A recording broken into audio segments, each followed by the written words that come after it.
monde, bienvenue dans l'hebdo de Comics Initiative avec aujourd'hui un invité de renom, hein, spécialiste des réseaux YouTube, tout ça, enfin bref, une star de Sébastien Moreau qui est avec nous. Salut Sébastien. Salut Mickaël, salut tout le monde du coup.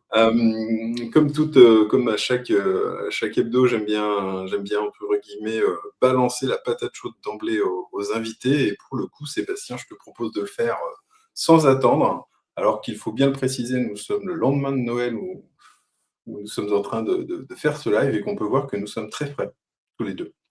Sébastien, est-ce que je peux te laisser te présenter et dire aux gens notamment qui es-tu, hein, qui es-tu, d'où viens-tu? Eh bien, je suis très frais. Je suis un spécialiste des réseaux sociaux. Quand tu vois à quel point je déteste ça, je le fais vraiment pour le boulot en renaclant comme pas imaginable.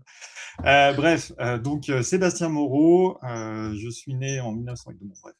Je suis vulgarisateur scientifique, je travaille sur tout ce qui est cognition, donc on va dire simplement l'intelligence animale, le comportement animal, avec une forte spécialisation sur les animaux que les gens n'aiment pas ou considèrent comme nuls ou bêtes ou pourris ou que sais-je. Donc, si vous voulez des dauphins, des éléphants, des chimpanzés, ça ne sera pas ici. Et puis, donc, on va dire d'un point de vue pro, je fais pas mal de choses différentes. Je donne pas mal de conférences, notamment ces derniers temps. Je sais que j'en ai donné beaucoup. Je fais des conférences. Ça m'arrive de faire du conseil pour des entreprises privées ou publiques, pour des municipalités, des trucs comme ça. Ça m'arrive aussi de faire pas mal d'interventions pour... Mon Dieu, il est tellement pas à jour le site. Oh merde, t'aurais dû me dire que t'allais le mettre. Il est pas du tout à jour. Oui, je participe à pas mal de projets, que ce soit pour la télé, que ce soit pour la radio.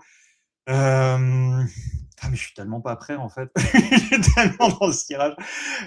Mais voilà, oui, je fais pas mal de trucs à gauche à droite, des interviews, du conseil scientifique. J'interviens en école vétérinaire aussi. Je donne des cours sur les poissons. Je fais des tables rondes. Ouais, j'interviens pour le milieu universitaire aussi. Est-ce que tu peux nous parler un petit peu de ton parcours, de comment tu en es venu à justement vouloir traiter ces sujets? Est-ce que tu as un parcours scientifique ou est-ce que tu as été entièrement autodidacte? Je ne sais pas. Est-ce que tu peux nous en parler un petit peu de tout ça? C'est vrai que j'ai pas précisé, du coup, je fais initié, mais je fais des livres aussi. Il y en a quelques-uns. Il y en a quelques-uns. Et donc, ouais, mon parcours est extrêmement étrange, puisque non, je suis pas du tout scientifique de formation. Mais alors, vraiment pas du tout. Puisque moi, à la base, je suis un cancre, hein, vraiment à l'école, très très mauvais, très très mauvais. J'ai quitté l'école assez tôt pour faire une école d'art, après avoir redoublé plein de fois, notamment ma seconde, qui a été dramatique et qui m'a définitivement fait claquer la porte du milieu scolaire. Donc ouais, j'ai fait pas mal de métiers, j'ai fait du sport à haut niveau, j'ai fait des jeux vidéo à haut niveau, j'ai été steward, j'ai travaillé dans le milieu de la sécurité routière. Et puis vers la fin de cette carrière-là, je formais les enseignants de la conduite et j'étais un peu un expert de la sécurité routière. Et puis, ouais, je m'intéressais un peu aux animaux, mais comme ça, c'est-à-dire que j'aimais bien les animaux, et puis je lisais des livres de vulgarisation, des bouquins de Franz de Waal, ce genre de choses. Et puis je voulais aller un peu plus loin. Puis un jour, j'ai lu un bouquin où il y avait l'éthologie, donc la science qui étudie le comportement des animaux sauvages, et il y avait aussi un peu de philo éthique, morale, tout ça, et qui parlait notamment de notre relation avec les autres animaux. Et je me suis rendu compte qu'il y avait un souci dans notre relation avec les autres animaux, puisqu'elle consistait globalement à les enfermer, à les tuer dans à peu près toutes les situations possibles et imaginables. Du coup, j'ai voulu faire quelque chose pour les animaux. Donc, j'ai commencé à m'engager un peu dans le milieu de la protection animale. Donc, j'ai rejoint des associations, j'ai monté la mienne avec ma compagne. Enfin, voilà, on a essayé de faire des choses. Et puis, j'ai du mal à trouver ma place parce que j'ai une façon de travailler, une façon de réfléchir qui est peut-être un peu singulière. Et donc, au bout d'un moment, je me suis dit, OK, moi, comment je peux être le plus utile possible par rapport à mes compétences personnelles. Et donc, mes compétences personnelles, c'est je peux traiter beaucoup d'informations en assez peu de temps. J'ai une formation de pédagogue, j'ai enseigné dans à peu près tous les milieux les milieux professionnels dans lesquels j'ai œuvré.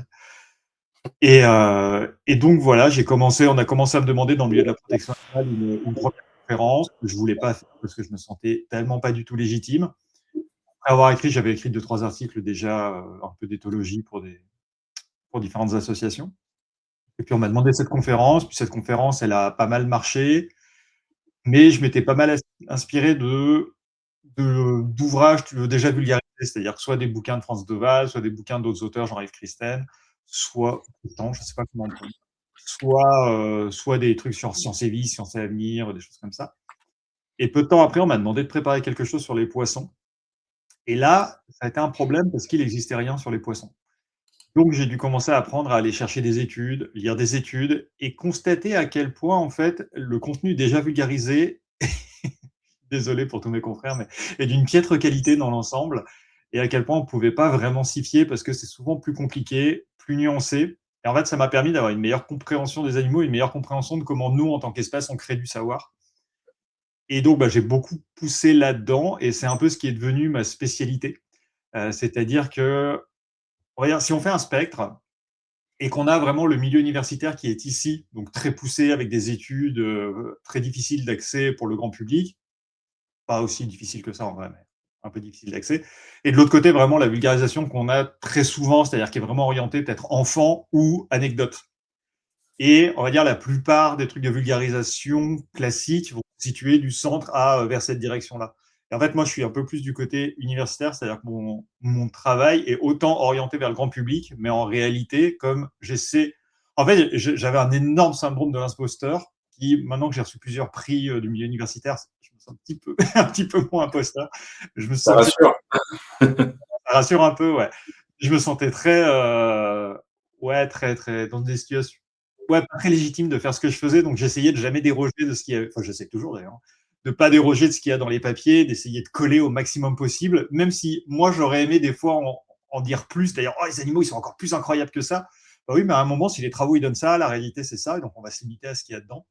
Et donc voilà, j'essaie de fournir un travail qui est quand même suffisamment proche de la science pour que on n'ait pas juste l'anecdote, mais qu'on comprenne aussi toute la nuance, toute la subtilité, et de comprendre la totalité des animaux sur lesquels on travaille. C'est-à-dire, là, on va probablement pas mal parler des rats, mais justement, souvent, avoir juste une petite anecdote ici, une petite anecdote là, et même dans le monde scientifique, souvent, les animaux sur lesquels les scientifiques vont travailler, en fait, ils vont travailler sur un pan très précis, et c'est très fréquent qu'ils n'aient pas de vision d'ensemble sur l'espèce en elle-même. Je vais prendre un cas, j'avais travaillé sur les chèvres, et je cherchais une information sur les boucs. Donc, ils sont juste le mâle, hein, c'est la même espèce. Et j'étais allé voir un scientifique qui était vraiment un des plus grands scientifiques mondiaux qui travaillait là-dessus. Et je lui ai dit, est-ce que les boucs font vraiment ça? Et il m'a répondu, ah, j'en sais rien, moi je travaille pas avec les boucs. Voilà, en fait, c'est vraiment le. Et il a raison de dire ça, il a raison. Mais c'est pour dire à quel point en fait les choses sont fragmentées. Donc moi j'essaie de réunir pour qu'on ait une meilleure vision d'ensemble des choses. Voilà. Et donc tout ça, tu as commencé à départ, on va dire, en tant que presque à l'écrit, conférencier, conseiller scientifique, à l'oral aussi, bien sûr. Mais je veux dire, tu n'as pas tout de suite eu l'idée de lancer, par exemple, tout ce qui était une chaîne, entre guillemets, YouTube, notamment, qui est venue en complément et qui présentait aussi des traitements sur différents sujets. C'est venu Alors, comment tout ça? Comment tu as créé un petit peu toute ta galaxie là, à ce niveau-là? ouais. Alors il faut savoir que à peu près tout ce que j'ai pu faire a été anticipé à 0%. C'est-à-dire que invariablement les gens sont venus me chercher. Au départ, comme les gens savaient que je m'intéressais un peu à ce sujet, on m'a demandé quelques articles sur des animaux. De ces articles-là, on m'a demandé une conférence, puis on m'a demandé la conférence sur les poissons, etc., etc. Au départ, en fait, oui, j'ai fait un petit peu d'articles. Le conseil scientifique, c'est très récent. C'est vraiment quelque chose qui date de l'année dernière, principalement. Depuis que j'ai commencé à recevoir des prix, des trucs comme ça, ou avec l'école vétérinaire notamment, j'ai eu des réseaux un peu différents. C'est assez récent, ouais. Mais allez, on va dire il y a 2 ans. Quand j'ai reçu le premier prix de la SPK, la Société française pour l'étude du comportement animal, là, je me suis même retrouvé à former des bureaux d'études sur mes techniques de synthèse et d'analyse de données. Quand on pense que j'ai pas le bac, c'est ridicule. La situation est totalement ridicule, soyons clairs. Et, Non, non, en et donc réalité, voilà. c'est souvent comme ça, en réalité, hein. Souvent, ceux qui sont capables de creuser plus loin que les sont finalement le côté totalement autodidacte de la démarche, le fait d'aller plus loin ou de voir les choses autrement permet aussi d'envisager des des sujets Ouais, puis c'est aussi le différents. fait que moi j'ai plus de temps à pouvoir consacrer à ça et elles et eux, ils ont beaucoup de trucs à faire, genre ils doivent récupérer des fonds, ils doivent récupérer des clients, ils doivent. Moi je suis beaucoup plus libre qu'eux en fait, ce qui me permet aussi de faire ça. Et donc oui, ça s'est fait, les choses sont fait comme ça, c'est-à-dire que vraiment j'ai fait quelques petits articles au départ, quelques chroniques, on m'avait demandé de faire des chroniques aussi pour un podcast à l'époque où les podcasts dans la cause animale étaient pas mal en vogue. Puis conférence, donc c'était très à l'oral au départ, en fait. C'est un peu écrit, pas mal à l'oral, mais vraiment dans le milieu de la protection animale.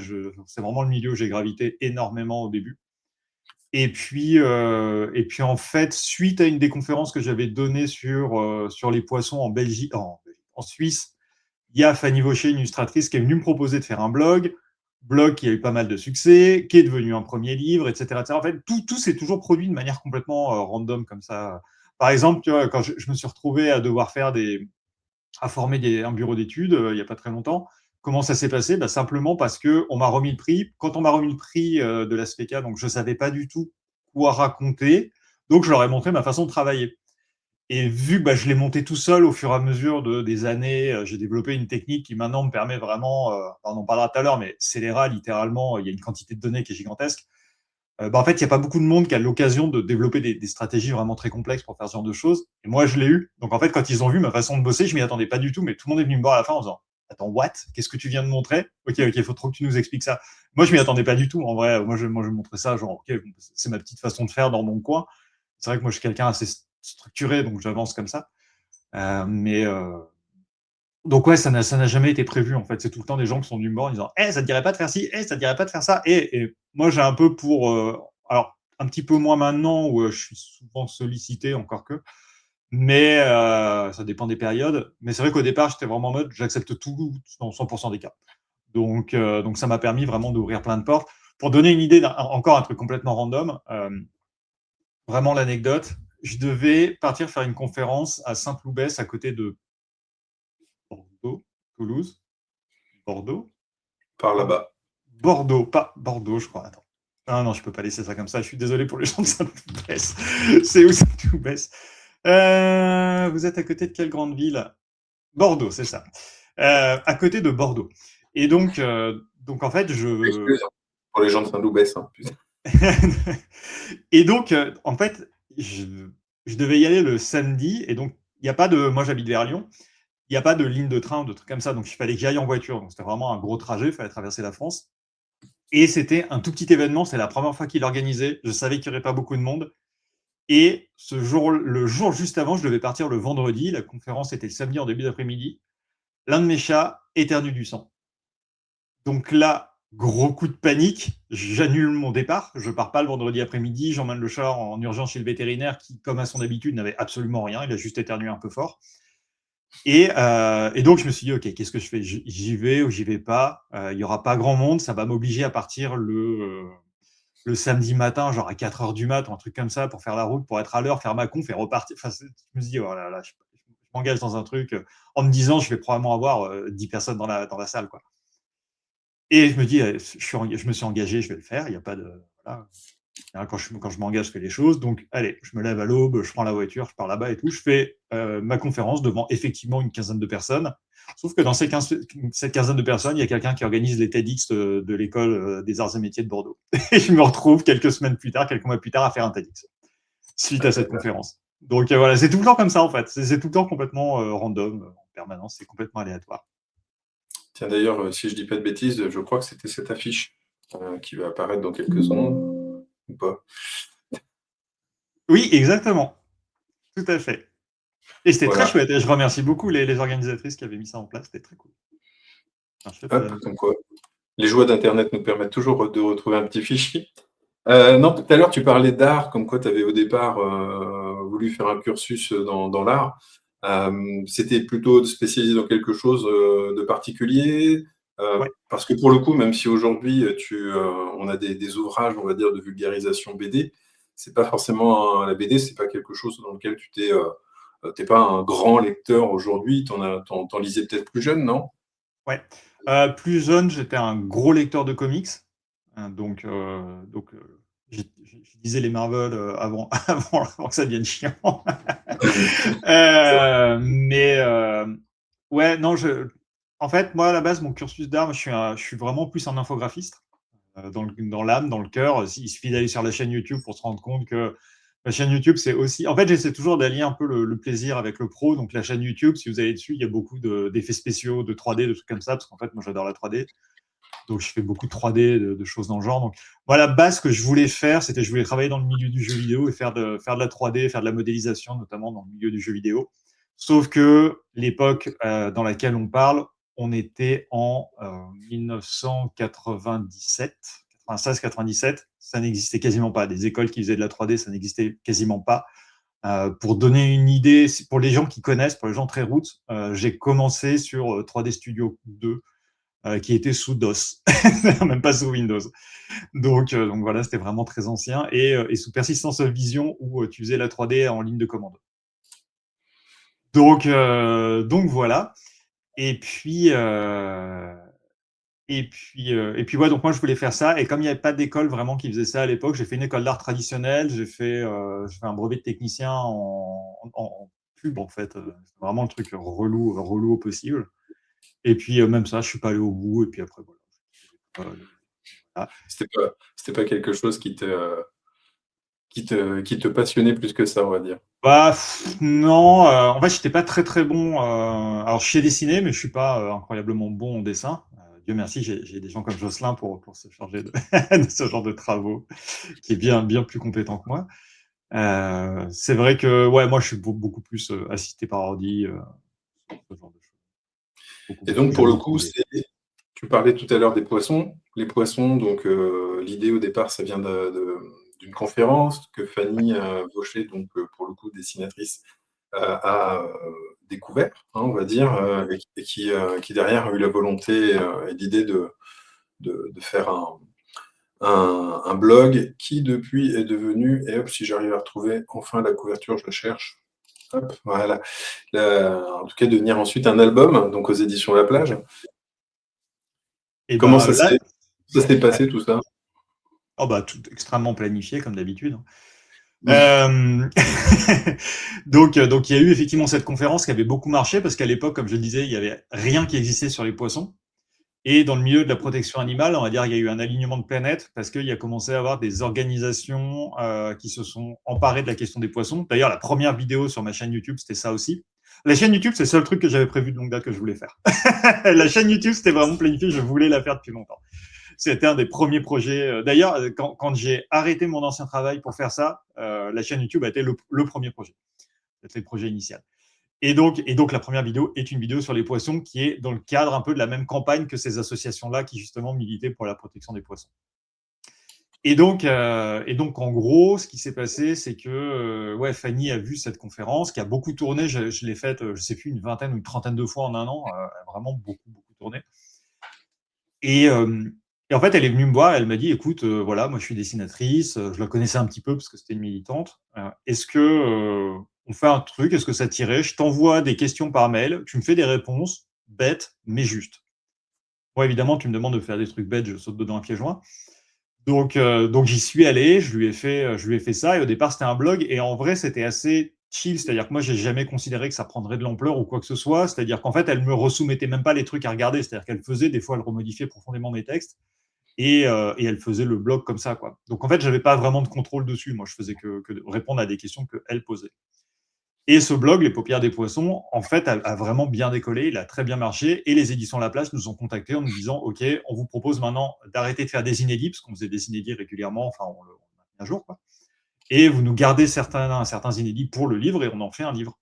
Alors, j'ai appris plus tard que Fanny avait toujours prévu de faire ça. Donc là, c'est le moment où Fanny a commencé à me détester, parce qu'on est arrivé à un moment où, en fait, ça allait être publié, ça allait devenir vraiment très, très gros et très, très officiel. Et j'ai repris la totalité des textes.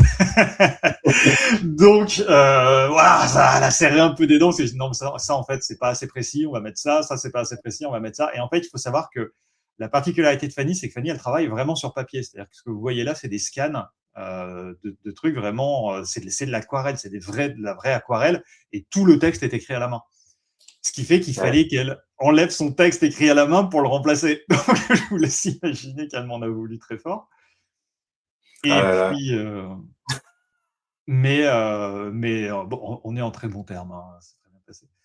Et puis voilà, donc le livre a très très bien marché. Il s'est retrouvé, je me suis retrouvé à la tête au carré sur France Inter. Il a été en tête de gondole de tous les Nature et Découvertes de France pendant plusieurs semaines, voire mois. Enfin, non, il a très bien marché. Je sais qu'il est à l'origine de l'orientation scientifique de plusieurs chercheurs et chercheuses qui travaillent sur les poissons aujourd'hui, qui ont été fortement influencés par le bouquin. Il y a un documentaire qui s'appelle Des poissons pas si cons, qui a été co-réalisé par Ariane Lamarsaud, avec laquelle je travaille maintenant, qui est très largement inspiré du livre aussi. Est-ce qu'ils auraient pu me contacter en le faisant? Bon, Ariane, on en a déjà discuté, on va pas revenir dessus. Mais c'est un documentaire qui est sorti sur Arte, ouais. Et puis voilà, donc c'est un livre qui a bien marché. Il y a eu le prix Maya aussi, tiens. Oui, tout à fait, qui a reçu le prix Maya, qui reste pour moi une toute petite frustration parce qu'il commence à être vieux. Et alors déjà, il y a une ou deux blagues qui sont un peu datées, dont une qui est d'un goût assez douteux quand les gens l'achètent en disant oui, je l'achète pour mes enfants. Ah, il y a une blague, faudra peut-être la cacher. Alors, ça, je ne le fais plus, mais du coup, il y a une référence à l'histoire de Dominique Strauss-Kahn et du Sofitel. Ceux qui savent, savent. Et si je pouvais l'enlever, je l'enlèverais. Enfin, peut-être que je contacte la maison d'édition pour l'enlever. D'ailleurs, c'est une chose qui est à préciser aussi, Sébastien, c'est que ceux qui ne te connaissent pas, qui n'ont pas eu encore l'occasion d'aller mater la vidéo, les vidéos que tu proposes, tiens, hop, je remets le lien de la chaîne YouTube, ou en tout cas qui n'ont pas eu l'occasion de lire tes premiers livres, Les paupières des poissons et Les cerveaux de la ferme, t'emploient un ton, on va dire, certes, qui est pédagogique, didactique, entre guillemets, qui vulgarise ce qu'on disait sur les sujets, mais qui tu mets toujours, entre guillemets, aussi une part d'humour dans l'album. L'humour, il est omniprésent. Il y a Ouais. quand même tu casses un petit peu le carcan scientifique très sérieux, un peu, on peut dire qu'il pourrait paraître un peu chiant de la démarche pour un néophyte, en fait. Oui, en fait, c'est assez simple. J'essaie de ne pas mettre de filtre. C'est-à-dire, pour les personnes qui sont en train de regarder le live, le livre est écrit comme je suis en train de vous parler, en fait, hein. C'est vraiment, je garde un ton très oral. Je m'adresse vraiment aux lecteurs et aux lectrices. Il y a pas mal de refs. Alors, je le fais un petit peu moins qu'avant, mais je faisais beaucoup de refs un peu pop culture, mais aussi des refs très très niches, notamment dans Les paupières des poissons. Il y a des refs très très niches. Un gros fan de François Pérusse, par exemple, qui est un humoriste canadien, qui était très connu dans les années 90 pour les 2 minutes du peuple. Bon, il y a beaucoup de références aux 2 minutes du peuple dans Les paupières des poissons, mais aussi parce qu'à la base, c'était un blog, donc moi, je me faisais plaisir. Je n'étais pas du tout dans l'idée que ça allait devenir un bouquin. Maintenant, je fais un peu moins d'humour niche, je fais de l'humour un peu plus accessible à tout le monde, mais c'est vrai que voilà, il y avait des trucs très très niches dedans par moment. Mais par exemple, s'il y a des personnages qui ont des noms ou des choses comme ça, vous pouvez être à peu près sûr que vous les retrouverez quelque part dans la littérature ou dans des films que j'aime bien ou dans des jeux vidéo, des trucs comme ça. C'est vrai que j'ai une grosse culture jeux vidéo aussi, donc putain, c'est hyper prétentieux dit comme ça. J'ai une culture jeux vidéo, donc elle transpire forcément. Donc oui, j'essaie de faire pas mal d'humour dedans aussi pour que ce soit vraiment très digeste, le plus digeste possible. Aussi, justement, parce que je vais souvent assez loin. Par exemple, alors les paupières des poissons, c'est un peu le cas. Les cerveaux de la ferme, ça va encore plus dedans, mais on en parlera. C'est-à-dire que j'ai tendance à souvent aller assez loin en expliquant comment on fait des protocoles, voire de plus en plus sur les dernières vidéos de la chaîne YouTube, je reprends des champs entiers de la science que je reprends à zéro, en fait. Par exemple, j'avais fait 2 vidéos sur les vocalisations des poules, et vraiment, on a une grande partie des travaux. J'ai repris, en fait, un labo australien qui a bossé dessus, et j'ai repris tous les travaux du labo quasiment. Donc, on a 10 ans d'études à la chaîne. Est-ce que je sais qu'il y a une chose qui, pour en avoir déjà parlé, qui peut être un peu frustrant, c'est de se dire au moment où on fait un livre comme Les paupières des poissons, tu te bases sur énormément de recherches, des choses entre guillemets qui soit sont plus anciennes ou des fois plus récentes. Est-ce que tu arrives à passer à autre chose une fois que le bouquin est fait, ou tu recontinues de vouloir creuser un peu le sujet de chaque Alors, livre encore et encore, ou tu te dis à un moment, il faut savoir s'arrêter alors les paupières des poissons, justement, c'était quand je disais que j'en gardais une petite frustration. C'était parce que quand il est sorti, il y a une des expériences les plus importantes ever qui est sortie sur les poissons, qui est un truc en rapport avec la conscience de soi. Le livre partait en impression un mardi après-midi, l'étude est sortie le mardi matin. Donc, j'ai envoyé un mail en urgence pour rajouter une ligne en PS en bas de la page. Donc, le truc est mentionné. Et il était sorti en ce qu'on appelle un préprint, c'est-à-dire qu'il n'était même pas encore validé officiellement. Entre-temps, il a changé de nom, etc. Et c'est vrai que pour moi, je répondais aux questions de Fanny et je dispatchais un peu. Puis à la fin, j'ai un peu pris le contrôle aussi pour dire les choses que moi, je voulais dire dedans. Mais en réalité, c'est un champ scientifique qui évolue énormément. Et aujourd'hui, on va dire sur les poissons, si tu as un truc qui se fait globalement sur les poissons, tu peux être à peu près sûr que je serai pas très loin derrière parce que je suis une des seules personnes en France à avoir vraiment cette vision d'ensemble. Donc, je suis très souvent sollicité dessus. Du coup, je suis obligé de remettre à jour en permanence et notamment, je donne des cours en école vétérinaire sur la question. Donc là, bah, par exemple, la semaine prochaine, je vais me remettre dessus. Il faut que je retape. J'ai un cours de 7h30 dessus. Il faut que je retape énormément de choses parce qu'il y a beaucoup de trucs qui sont sortis cette année. Donc, sur les sujets sur lesquels je suis souvent sollicité, sur lesquels j'ai beaucoup travaillé, je suis obligé de remettre à jour tout le temps parce que comme je fais pas mal de confs, mes confs sont toujours à jour. C'est-à-dire que c'est très fréquent que quand je fasse une conférence, tu as une étude dedans qui est sortie la semaine précédente. C'est assez fréquent comme truc. Et les paupières des poissons, justement, en fait, quand il est sorti, il y avait déjà plein d'autres choses à raconter. Moi, j'étais assez chaud pour faire un tome 2, ou voir un tome 3, voir un tome 4, voir un tome 5. Et depuis, il y a énormément de choses, parce qu'en fait, il faut réaliser que, vu que je m'intéresse à des espèces qui n'ont pas intéressé le milieu scientifique pendant très longtemps, et ça commence à être le cas, bah, en fait, ça monte de manière quasiment exponentielle le nombre de travaux qui sortent. Donc sur les poissons, on a de plus en plus de travaux qui sont publiés en permanence, ça devient assez dur à suivre.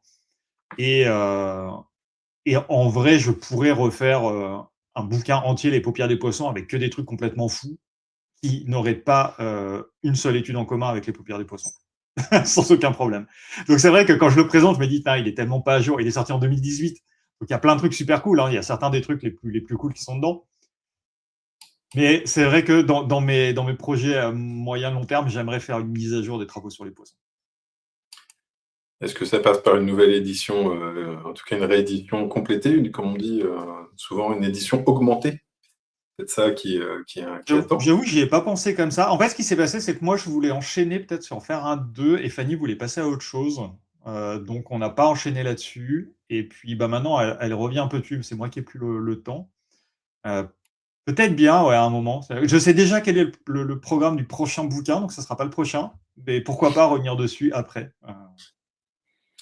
Et donc le bouquin d'après, en tout cas, qui avait suivi pour le coup, ça avait été Les cerveaux de la ferme ensuite, avec Leïla Benabid. Voilà, donc toujours chez La Plage, Les cerveaux de la ferme, où là, dans l'idée, en tout cas, tu vas te pencher sur les différents animaux de la basse-cour, pour faire simple. Autre défi pour le coup, puisque tu te focalises à nouveau sur des espèces qui n'ont pas forcément le côté glamour de certaines. Pourquoi tu as voulu te pencher d'abord sur... et d'ailleurs, pourquoi plusieurs animaux et pas qu'un seul, en fait, contrairement aux poissons hein Alors, juste, contrairement aux poissons, j'adore cette remarque, c'est 35 000 espèces, les poissons. Oui, C'est-à-dire qu'il y a 2 fois plus de poissons que d'espèces de vertébrés terrestres. Voilà, juste comme ça, d'espèces de poissons. Mais c'est intéressant ta remarque parce que tout le monde fait ça. Il n'y a pas très longtemps, je diverge un peu, mais en travaillant sur Scélérat, je discutais avec des gens du GIRCOR. Et le GIRCOR, c'est en gros, on va dire, le gros organisme, c'est l'organisme du milieu de la recherche qui est en charge de la communication autour de l'expérimentation animale. Et en fait, ils avaient un graphique sur leur site où tu avais toutes les espèces qui étaient séparées, sauf les poissons qui étaient tous ensemble en un groupe. Et les espèces de vertébrés terrestres, tu avais rats, souris, machin, etc. Et du coup, j'en discutais avec eux, je leur envoyais un mail en disant, vous vous rendez compte que les poissons, vous ne séparez pas les espèces, alors que les vertébrés terrestres, vous les séparez, et ça n'a aucun sens. Parce que 2 poissons peuvent être deux espèces peuvent être extrêmement différentes, sans compter les différences entre individus. Et encore une fois, les gens n'y pensent pas. Le mec m'a répondu en disant, ah bah ouais, ah bah on va le faire. C'est des trucs comme ça. Bon, pour revenir sur les cerveaux de la ferme. Les cerveaux de la ferme. Hein? Tu es un fouteur de merde, bravo. Non, je suis un fouteur de précision. Et puis, en fait, alors, les cerveaux de la ferme, il y a un double truc, c'est que moi, c'est des animaux qui m'intéressent depuis longtemps parce que, vu que moi, je viens de la protection animale, ça fait partie des animaux qui sont plus maltraités, pour le coup. Les poules m'intéressaient beaucoup parce que j'avais fait une longue série sur les poules sur mon site internet. Et en fait, on le sait pas, mais il y a énormément de travaux, enfin sur la chaîne YouTube, pardon, il y a énormément de travaux sur les poules et c'est complètement dingue, les poules. C'est complètement incroyable. Tu as vraiment des animaux où on connaît, ça fait partie des oiseaux dont on connaît mieux les communications vocales et elles sont ultra complexes, elles sont super impressionnantes. Il y a vraiment beaucoup de travaux sur l'empathie, il y a des travaux sur les structures sociales. Et un autre point qui est assez exceptionnel sur les poules, c'est qu'on a la souche sauvage. La souche sauvage existe toujours. Ce qui fait qu'on a des études comparatives entre les deux aussi. Et donc, tu as vraiment plein de trucs qui sont géniaux. Et pour être honnête, j'ai eu du mal à ne pas faire juste le cerveau de la poule, tellement j'avais de données dessus et tellement les données étaient folles. Et donc, Pour en fait, avoir ça s'est fait. à une de tes conférences, en tout cas, la poule, notamment quand on parlait des animaux de la ferme, en tout cas des cerveaux de la ferme, en tout cas, il y a énormément de choses qui sont dites dessus, plein de choses insoupçonnées. Je me rappelle de l'audition, notamment, qui était une partie de ta conférence qui était très sympa. Et donc, ouais, non, c'est effectivement, l'idée, elle est presque là, de se dire pourquoi pas faire que les poules, pourquoi pas faire que les moutons, enfin, tu vois. Et donc là, en fait, ce qui s'est passé, c'est que c'était encore extrêmement prévu. C'est la maison d'édition qui m'a dit hey, tu peux nous faire un livre sur les animaux de la ferme. Voilà. Le projet a été lancé comme ça. Donc là, cette fois-ci, autant les paupières des poissons, c'était Fanny. Donc littéralement, moi, je n'avais jamais envisagé dans ma vie de faire de la bande dessinée. C'est Fanny qui m'a fait rentrer dedans, à 100%. Et ensuite, j'ai trouvé ça super. Donc j'ai continué. Donc à partir de là, Fanny, elle était partie sur d'autres projets. Donc, je connaissais très bien Leïla et j'aimais beaucoup son style graphique aussi, et qui était très différent de celui de Fanny. Donc, je me suis dit, c'est cool, on va changer de style. Voilà, comme ça, les deux livres auront des aspects visuels très différents. Donc, je suis allé chercher Leïla, qui était très, très enthousiaste. Donc, on a bossé sur ce projet. Donc, là, contrairement aux Paupières des Poissons, où c'était quand même Fanny qui était en contrôle on va dire, de ce dont on parlait, ce genre de choses. Là, c'est moi qui ai vraiment full contrôle, qui ai eu un contrôle total sur ce qui allait être à l'intérieur du livre.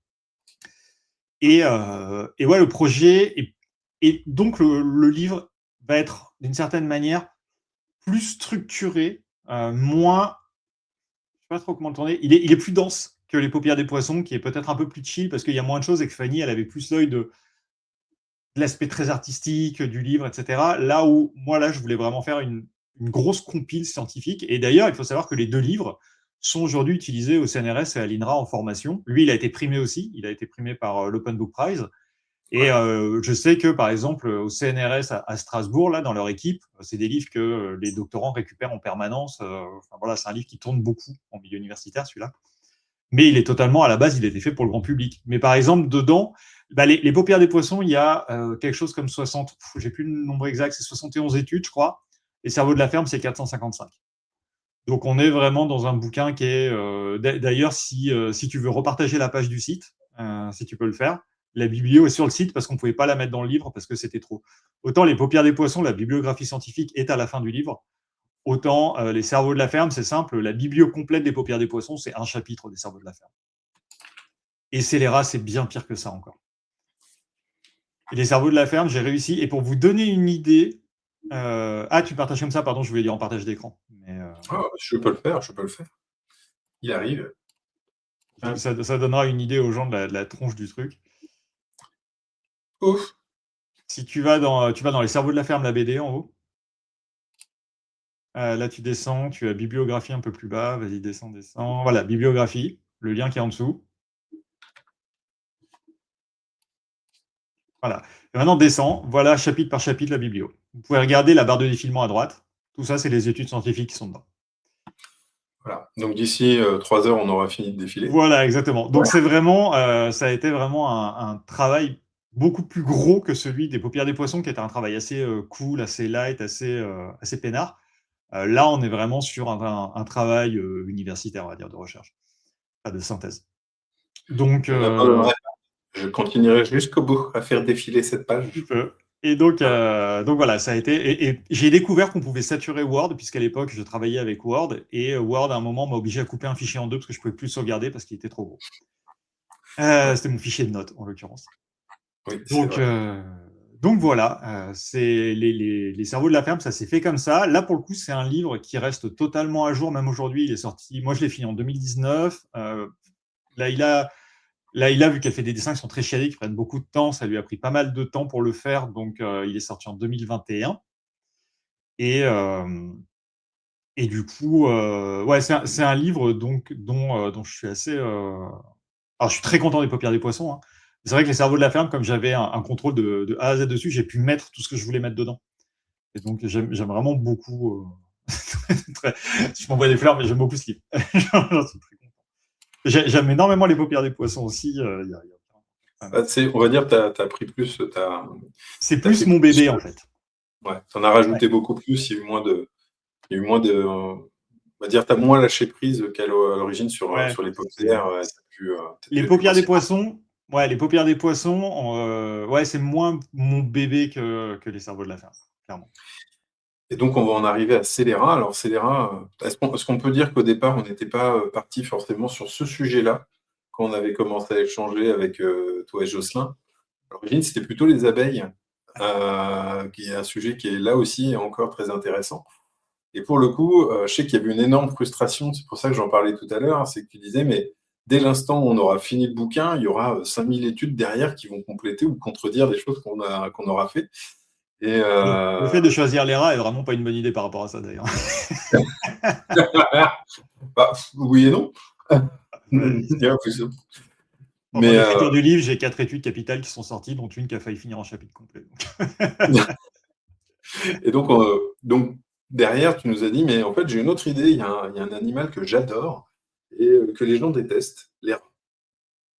Donc ça a commencé comme ça et pour le coup, tu peux nous donner un petit peu enfin, je sais pas si tu as comptabilisé le nombre d'études sur lesquelles il a fallu que tu te penches pour débuter. Alors, je vais remettre le contexte des abeilles juste avant. En fait, les abeilles, ça s'est pas fait pour 2 raisons. La première, c'est que donc moi, je voulais partir dessus parce que j'ai beaucoup travaillé sur les abeilles, j'ai fait des vidéos dessus, j'ai fait des conférences dessus.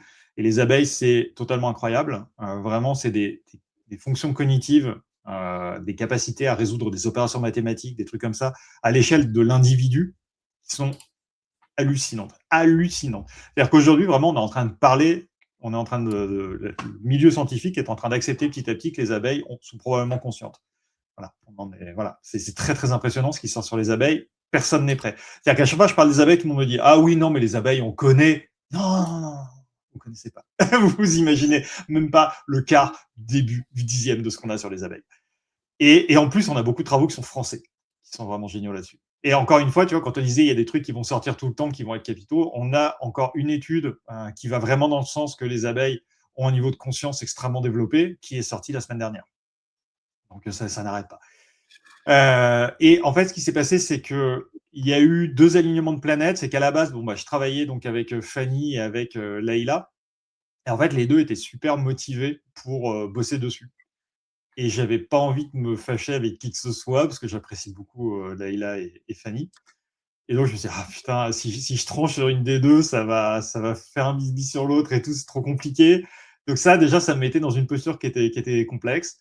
Et puis, en fait, est sorti The Mind of a Bee de l'Archica. L'Archica, juste plus grand chercheur au monde sur les abeilles. Merci, au revoir.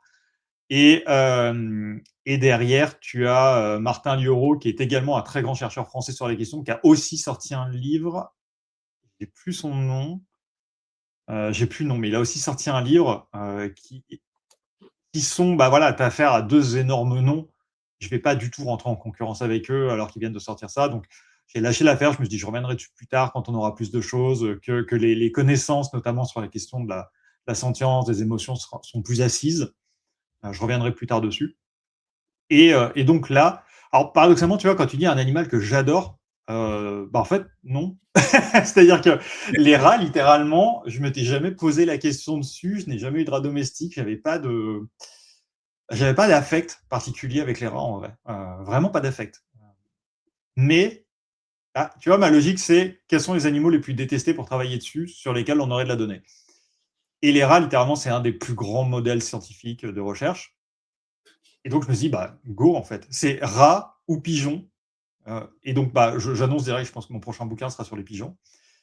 Et, euh, et du coup, ouais, je me suis dit, OK, quand j'ai fait les cerveaux de la ferme, c'était donc 455 études en biblio finale, on était à 650-700 en biblio initiale. Quand j'ai fini les cerveaux de la ferme, j'ai fait un énorme burn-out et je me suis dit, je ne fais plus jamais ça. Il faut savoir qu'en plus, les cerveaux de la ferme, je l'ai fait en 6 mois, en 7 mois. Donc vraiment, ça a été totalement excessif. C'est-à-dire, j'ai fait en gros l'équivalent d'une c'est pas équivalent d'une thèse, parce que la thèse, c'est pas ça, mais on va dire, ouais, une énorme synthèse scientifique en 7 mois, moi tout seul, c'était complètement débile. Je me suis cramé de dingue en faisant ça. Donc, je me suis dit, plus jamais ça. Donc, évidemment, je prends un des plus gros modèles. Je crois que le seul truc pire que j'aurais pu faire, c'est aller sur les souris. Mais on a moins le coup de dégoût envers les souris qu'on l'a envers les rats, donc je suis allé sur les rats. Et effectivement, là, aujourd'hui, ma biblio, elle est à 1200 publications. J'ai pas encore fait la biblio finale du livre, je vais le faire dans les 5 qui arrivent, là.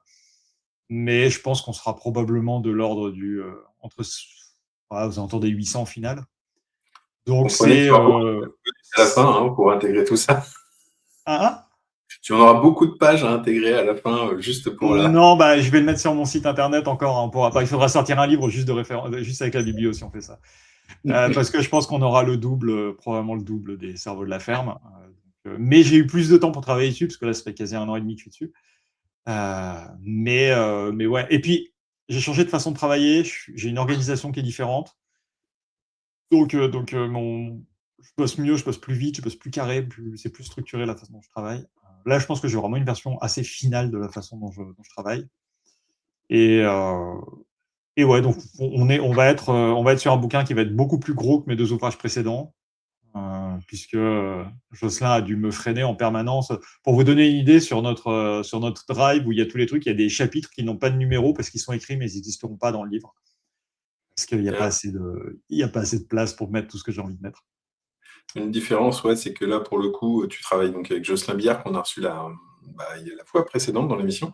Et pour le coup, entre vous, comment vous travaillez? Parce que c'est vrai que tu as expliqué un petit peu avec Fanny, avec Leïla.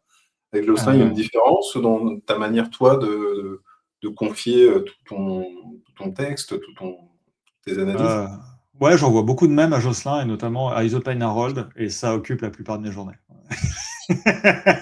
Et des photos de rats avec des... Parce qu'il faut savoir que les rats mâles ont des très très gros testicules, et je suis persuadé que Jocelyn, même s'il n'arrête pas de me dire d'arrêter, il aime bien ça. Oui. Sinon, comment ça marche avec Jocelyn? En fait, avec Jocelyn, il est dans le chat, il faut que je fasse attention à ce que je dis.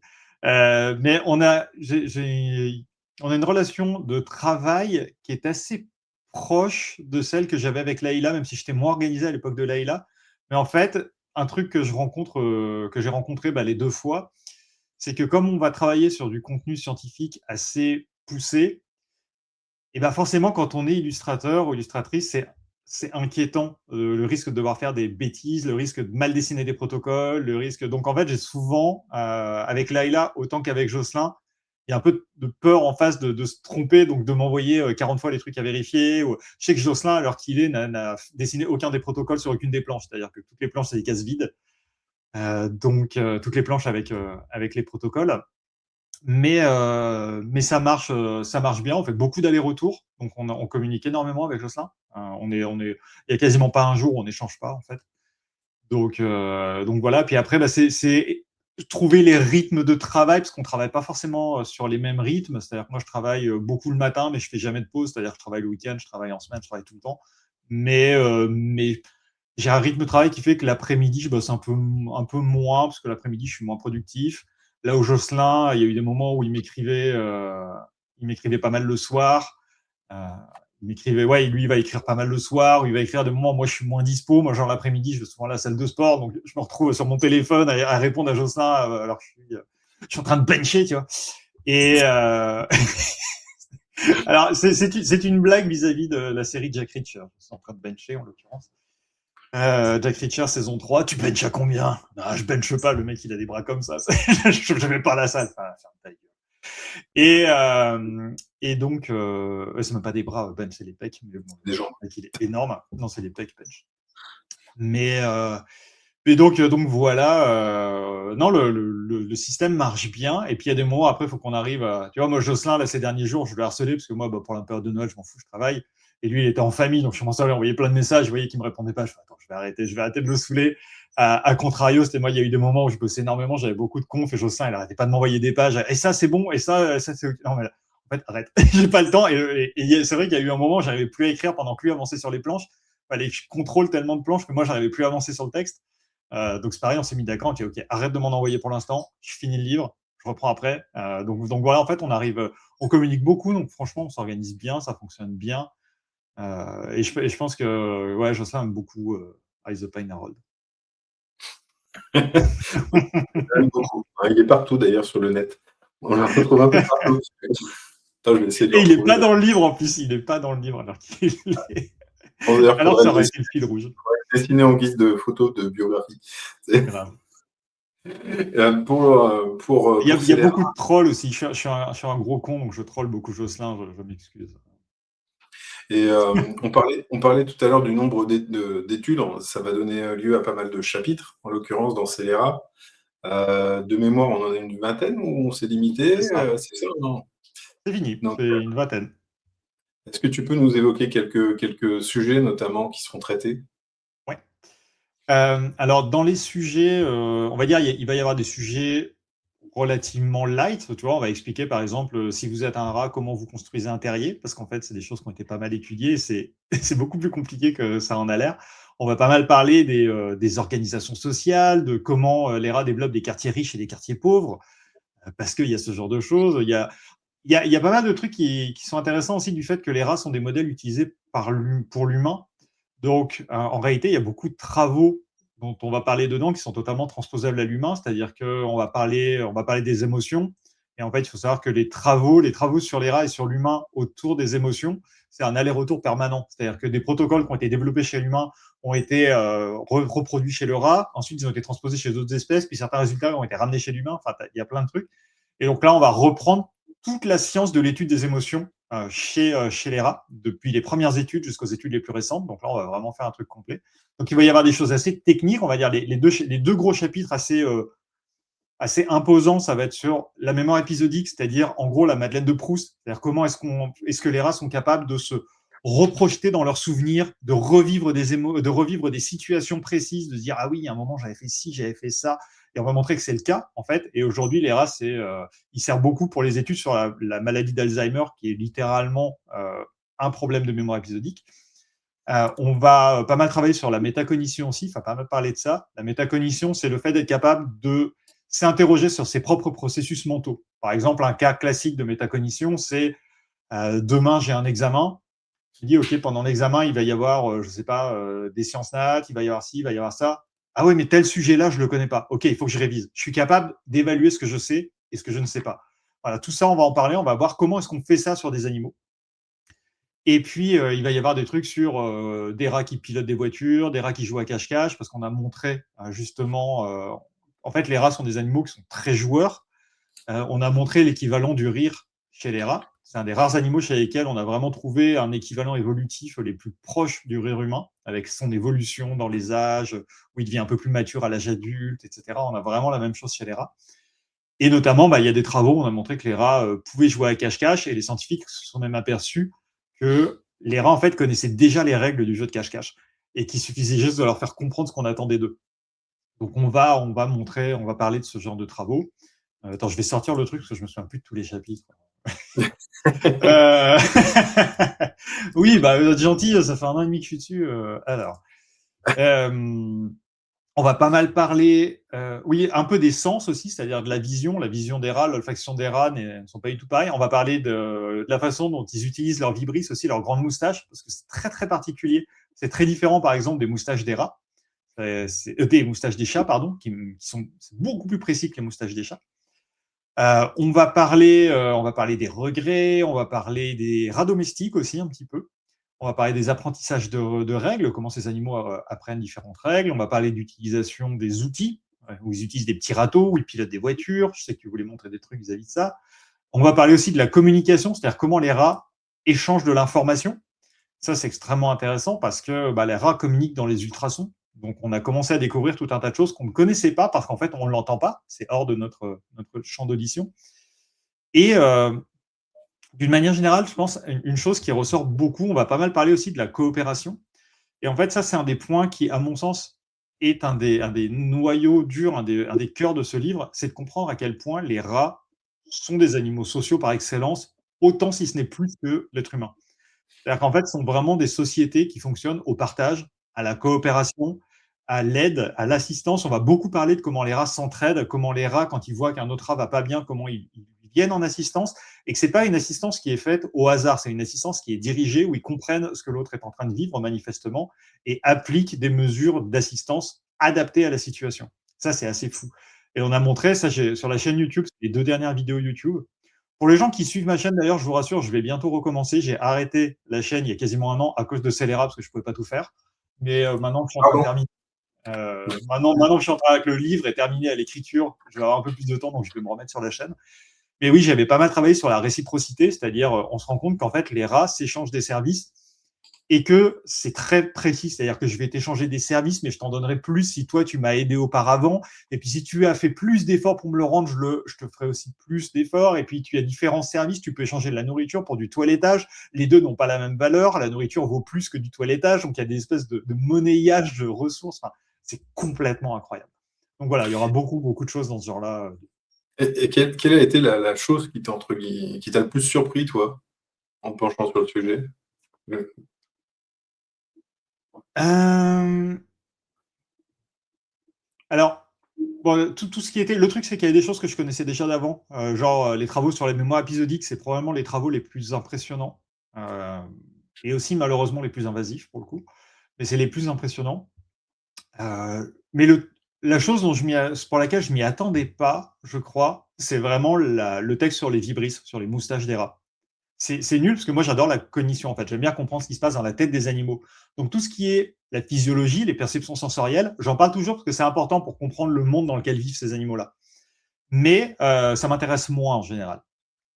Et là je me suis dit, ok, c'est un des derniers chapitres que j'ai écrit. Je l'avais gardé pour la fin en me disant, ça va me prendre une demi-journée à faire. Ça va vraiment pas être long. Il doit pas y avoir grand-chose. Quand j'ai fait la recherche de, j'avais 83 publications. C'est-à-dire plus que pour n'importe lequel des autres chapitres, à peu près. Non, peut-être pas plus, mais on va dire. Je sais pas si c'est pas celui qui a la plus grosse biblio, à vrai dire. Il y en a vraiment beaucoup. Là, je me dis, ah non, c'est pas possible, c'est énorme. Et c'était incroyable. C'était hyper intéressant parce qu'en fait, ils ont différentes vibrisses. Il y en a qui sont mobiles, d'autres qui sont pas mobiles. Elles ont différentes sensibilités. Elles ne sont pas répercutées de la même manière dans le cerveau. Il y a tout un tas de phénomènes musculaires vachement spécifiques qui fait qu'ils peuvent les bouger de manière très similaire. Il y a des blocs de vibrisses qui servent à des activités différentes. En fait, il y a une grosse. Mais c'est vrai qu'on n'y pense pas nécessairement, mais comme c'est des animaux qui vivent en grande partie, enfin, qui vivent presque exclusivement la nuit et qui vivent dans des terriers, ils ne voient pas grand-chose. Donc, ils vont se diriger un peu à l'odorat, mais dans les tunnels, ils vont se diriger quasiment que aux vibrisses. Et donc, forcément, leur système de vibrisses est extrêmement précis. Et ça m'a vraiment explosé le cerveau. Et à vrai dire, à l'heure qu'il est, je crois que c'est quasiment un de mes chapitres préférés du livre. Alors qu'à la base, pour moi, c'est vraiment le chapitre, entre guillemets, le chapitre poubelle, quoi. C'était vraiment. Bon. Et là-dessus, on disait qu'il y avait une vingtaine voilà, de sujets. Il y en a certains que tu as mis de côté, qui te semblaient anecdotiques ou au contraire que tu glisses presque peut-être au détour d'une phrase dans les chapitres, je sais pas. Alors oui, il y a plein de trucs que j'ai mis de côté parce que on parle des rats et en fait les rats, tu peux jamais t'arrêter de faire de la recherche doc parce que moi j'ai 1200 dans les 1200 publications en biblio, c'est ridicule. 1200 c'est ce qui doit sortir en une semaine sur les rats. tellement il y a des choses, c'est gigantesque. Aujourd'hui on arrive à un seuil où personne peut avoir, c'est gigantesque. Donc oui, il y a des sujets que j'ai laissés de côté. Par exemple, il y a des travaux qui ont été faits sur la musique parce que, j'avais pas de place. Je trouvais que c'était moins important pour la compréhension de ces animaux-là que le reste. Il y a moins de travaux aussi, les choses qui avaient moins de travaux, qui étaient un peu moins assises. Je les ai généralement mis de côté pour privilégier des trucs sur lesquels on a vraiment des grosses confirmations. Et puis, il y a aussi des choses qui sont plus sous la forme de fun fact. Genre, il y a des travaux sur les rats qui plongent, qui vont pêcher des moules, des machins comme ça, que j'avais prévu de mettre à la fin. Et en fait, il s'avère que j'écris trop. et en fait, j'ai plus de place pour les mettre. Parce qu'à la base, j'avais prévu de garder un peu de place pour mettre quelques fun facts. Et il y en a un que j'ai commencé là, et j'ai tellement pris mon pied à l'écrire qu'en fait, il est devenu tellement long que c'est lui qui va. Si on est OK, parce qu'on n'a pas encore débriefé là-dessus avec Jocelyn, mais ça va probablement être une espèce de narration fil rouge qui va être dispatchée au fur et à mesure du livre. Je vous le dis, peut-être que vous ne l'aurez pas dans le truc final, peut-être que Jocelyn ne sera pas OK, que ça ne lui ira pas. Mais donc voilà, ouais, il y a quelques sujets, mais pas tant que ça en vrai. On va dire vraiment les sujets les plus importants sont dedans. Et un autre de mes objectifs, autant il est pour changer la vision des rats, mais aussi, comme je sais que mon travail est pas mal utilisé dans le milieu universitaire, je voulais que ça puisse faire bouger un peu les lignes dans le milieu universitaire parce que la situation des rats est pas vraiment géniale dans les labos, très loin de là. C'est vraiment un euphémisme que de dire ça. Donc, à tel point qu'à la base, j'avais prévu de parler de cette question-là brièvement en un paragraphe dans la conclusion, et c'est devenu un des plus gros chapitres du livre. Et qui m'a pris le plus de temps à écrire. Parce que, justement, je voulais pas dire de conneries, donc contrairement à d'habitude où je bosse assez tout seul avec mes études, là, j'ai vraiment interviewé beaucoup de scientifiques, le GIRCOR dont je parlais tout à l'heure, des directeurs et directrices de recherche du CNRS, voilà, je discutais vraiment avec des neuroscientifiques, avec beaucoup de monde pour pouvoir faire le truc le plus juste possible.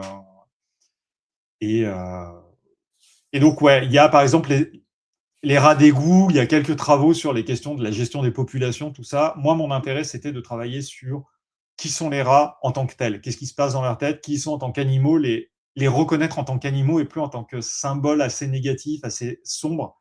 Donc, par exemple, c'est des gros modèles en pharmacologie, c'est des gros modèles en addiction. Bon, je le mentionne vite fait, mais c'est pas très passionnant. C'est des gros modèles sur la théorie des jeux, sur l'addiction aux jeux et l'addiction aux drogues. Là, il y a pas mal de choses.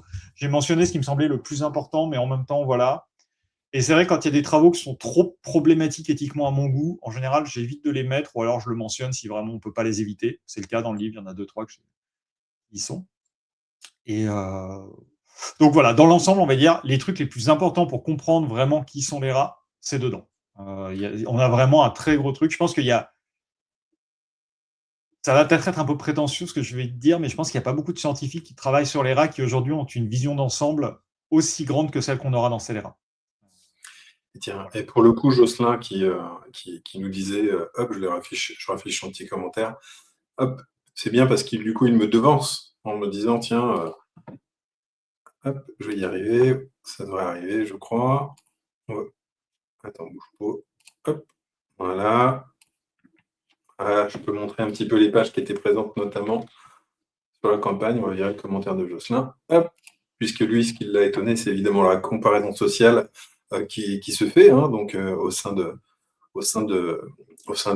populations de rats. Hein. Tu le disais tout à l'heure, hein, d'ailleurs, entre les différents niveaux, entre les castes, il y a vraiment, en tout cas, des aspects qui sont extrêmement étonnants et complètement méconnus, en tout cas de ces joyeux rongeurs, on va dire ça comme ça. Donc là, effectivement, on peut voir, entre guillemets, dans les pages que je suis en train de montrer,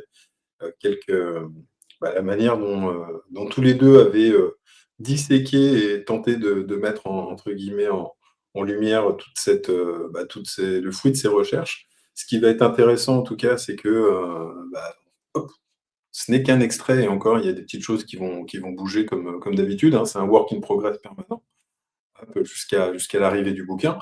D'ailleurs, on ne l'a pas précisé, mais effectivement, hop, j'en profiter pour remettre le lien, puisque la campagne Ulule est toujours... Est-ce que ça marche là? Ouais, elle est toujours en cours. Elle va aller jusqu'au premier week-end de janvier, jusqu'au 4 janvier minuit. Voilà. Sébastien pourra travailler encore avec Jocelyn jusque tard dans la soirée, comme il aime bien le dire. C'est l'occasion aussi de pouvoir permettre au projet d'obtenir des pages supplémentaires, des goodies, comme aimait bien le dire Sébastien dans sa vidéo. Vous aurez des goodies. Mais moi, je suis pas habitué à ça, j'ai pas le vocabulaire. Non, mais c'est très bien, c'est très bien. Et puis, c'est surtout que depuis le départ, on voit qu'on a un livre qui évolue aussi avec vous, hein, c'est important de le dire. Tiens, une chose qui est également hyper intéressante, on parlait notamment de petites spécificités à l'album. Pour le coup, on a aussi une... Attends, j'avais préparé l'image, je crois. On a également un invité aussi en préface de l'album qui, en tout cas, qui nous fait le plaisir de participer. Hop. Attends, je suis en train de retrouver le petit visuel qui avait été fait. Clac, le voici, le voilà. Il nous permettra de ne jamais être invité sur France Inter. Voilà, c'est ça. Alors, tiens, d'ailleurs, c'est une petite chose que j'aime bien dire. Guillaume Meurice, pour le coup, c'est quelqu'un que tu connais un petit peu. Comment as-tu réussi à le soudoyer pour qu'il écrive? Alors, bon, qui suit un petit peu sa carrière, c'est qu'il aime, en tout cas, c'est quelqu'un qui lui aussi partage tes convictions pour la cause animalière. En Est-ce fait, que. en fait, Guillaume, on se connaît depuis un petit moment parce que il a beaucoup aimé mon deuxième livre, Le cerveau de la ferme. Et on avait travaillé ensemble, on s'était rencontrés à une occasion par une amie commune, et on avait travaillé ensemble pendant pas mal de temps pour faire une adaptation télé des cerveaux de la ferme. Et on n'a pas trouvé de diffuseur, donc le projet ne s'est pas fait. Il est écrit, on a tout pour faire une série de plusieurs épisodes. On a beaucoup bossé dessus, mais bon, il n'a pas trouvé preneur. Et en fait, on est pas mal en contact parce que je suis un peu son spécialiste poisson. C'est-à-dire que s'il se passe quoi que ce soit en rapport avec les poissons que Guillaume fait, et c'est un sujet qui l'intéresse beaucoup, je serai là. C'est-à-dire qu'il a fait une émission avant de se faire virer de France Inter. Il avait fait une émission sur France Inter dessus. Il m'avait invité, je faisais partie des intervenants. Voilà, là récemment, il a sorti ce livre-là, Lumi, l'Odyssée du poisson pané. Je suis un des personnages à la fin du livre. J'ai écrit une partie de ce livre-là. On a fait une table ronde il n'y a pas très longtemps où on y était. Donc en fait, on échange assez fréquemment avec Guillaume sur WhatsApp, sur tout comme ça. On s'entend très bien. C'est un mec qui est vraiment humainement, c'est vraiment une très chouette personne. J'aime beaucoup Guillaume. Et, euh, et donc voilà, en fait, ça n'a pas été très difficile de le soudoyer parce que je lui ai envoyé un message en disant je fais mon troisième bouquin, ça te dirait ta préface? Et il m'a répondu mais ouais, mais trop à fond, vas-y, envoie-moi ça. Donc voilà, ça s'est fait comme ça. Il est très content de participer. Et on peut voir la version croquée de Sébastien dans son album sorti. Ouais, ils ont choisi la fucking pire photo ever qui est de moi sur Internet, quoi. Qui avait été pris, j'avais le soleil dans les yeux. C'était un journaliste qui m'avait pris sur un marché, sur un festival. C'était horrible. Et c'est cette photo-là qui est là, où j'ai la bouche de travers, les yeux à moitié fermés, une beubare de 3 mètres de long. C'est la pire En photo qui existe de moi. tout cas, sachez que vous pouvez le trouver dans l'album voilà, de Lumi qui est dispo ici. Est-ce que. Hop, on va revenir pour le Je coup. voudrais préciser un truc que j'ai pas dit tout à l'heure aussi par Vas-y. rapport à Scélérat. En fait, sur Scélérat, on a beaucoup d'explications sur des rats de laboratoire pour une bonne raison, c'est que la plupart des travaux sont dessus. Et moi, j'aurais même mettre plus de choses sur les animaux, sur les rats sauvages. Et en fait, il faut réaliser, ça c'est une chose vraiment importante à comprendre, c'est que les rats sauvages n'ont quasiment pas été étudiés. Aujourd'hui, les populations urbaines, on les connaît pas. Et on a toujours échangé avec eux à base de poisons, de rodenticides, globalement, en priorité. Et les quelques travaux qu'on a sont très anciens. Donc, j'ai dû aller déterrer des travaux des années 50 pour beaucoup de trucs sur la vie sauvage. Ce qui explique pourquoi on a beaucoup de tests expérimentaux et beaucoup de tests en labo et pas tant que ça de tests en sauvage, parce qu'en fait, il n'en existe pas beaucoup. Et on a un peu le même problème avec les animaux domestiques. Je pense que les gens qui ont des rats domestiques vont apprendre énormément de choses sur leurs rats, parce qu'en fait, les rats domestiques et les rats sauvages, c'est la même espèce, et la différence comportementale, elle est vraiment minime. Et il n'y a quasiment aucun travaux non plus sur les rats domestiques. Ça commence tout juste à arriver. Il y a un laboratoire autrichien et un laboratoire britannique qui travaillent dessus, là. Mais ça fait 3 ans qu'ils ont commencé. Donc, on n'a vraiment pas grand-chose sur les questions des rats domestiques. Donc, j'espère aussi que ce livre, il aidera les gens qui ont des rats domestiques ou les gens qui ont un rapport avec des rats sauvages, puisqu'on va aussi parler de leur fonctionnement pour savoir qu'est-ce qui favorise le fait qu'ils s'installent, comment fonctionne leur société. Et à la fin, on parlera aussi de la question dans la conclusion, de la question des régulations, parce qu'on n'arrête pas de me dire ça, oui, mais quand il y a une surpopulation de rats, oui, mais en fait, les tuer n'est pas du tout nécessairement la bonne solution. Dieu merci, on a des nouveaux produits qui arrivent contraceptifs devrait largement améliorer ça. Et quelle est l'image que tu aimerais justement débunker sur les rats Tout, en fait. Tout. En fait, disons que les rats sont vraiment considérés comme souvent assez agressifs, ce qui n'est pas du tout le cas. Les rats sont territoriaux, donc ils peuvent être agressifs si tu les emmerdes dans leur territoire, et encore pas tous. Mais en fait, les rats ne sont pas des animaux agressifs, c'est au contraire des animaux qui cherchent énormément le contact avec les humains. D'ailleurs, les gens qui travaillent en laboratoire ont beaucoup de liens avec les rats qui n'ont pas avec les souris. Les souris ont peur de l'humain, elles le fuient. Les rats viennent au contact, ils veulent se faire caresser, ils veulent jouer. Il faut vraiment réaliser que les gens qui ont des rats domestiques en sont complètement fous pire que... Ah, j'allais dire pire que moi avec mes chats, c'est pas possible. Mais pas loin. Pas loin de moi avec mes chats. Mais vraiment, enfin, c'est un animal très, très attachant. C'est des animaux qui sont très gentils, très joueurs, très... Alors, pas tous, évidemment, il y a des bullies, hein, comme chez tout le monde. Mais c'est des animaux ouais, qui sont très coopératifs, qui sont vraiment...